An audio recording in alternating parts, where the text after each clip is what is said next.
بسم اللہ الرحمن الرحیم۔ ایک بڑی خوبصورت اور پیاری حدیث ہے جس کا مفہوم کچھ یوں ہے کہ حضرت انس بن مالک رضی اللہ عنہ بیان کرتے ہیں کہ رسول اللہ صلی اللہ علیہ وآلہ وسلم نے فرمایا، تم میں سے کوئی شخص مسلمان نہیں ہو سکتا جب تک کہ میں اس کے لیے اس کے ماں باپ سے، اس کی اولاد سے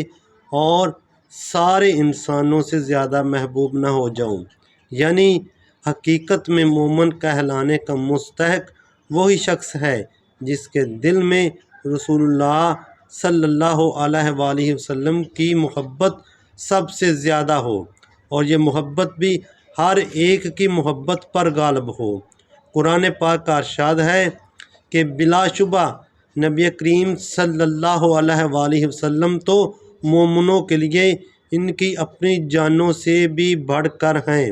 واقعہ یہ ہے کہ نبی کریم صلی اللہ علیہ وآلہ وسلم نے امت پر جو عظیم احسان کیا ہے، نہ اس کی مثال ممکن ہے اور نہ یہ ممکن ہے کہ امت اس کا بدلہ چکا سکے۔ آپ صلی اللہ علیہ وآلہ وسلم ہی کے ذریعے وہ جہالت اور گمراہی کی طریقوں سے باہر آئی، اور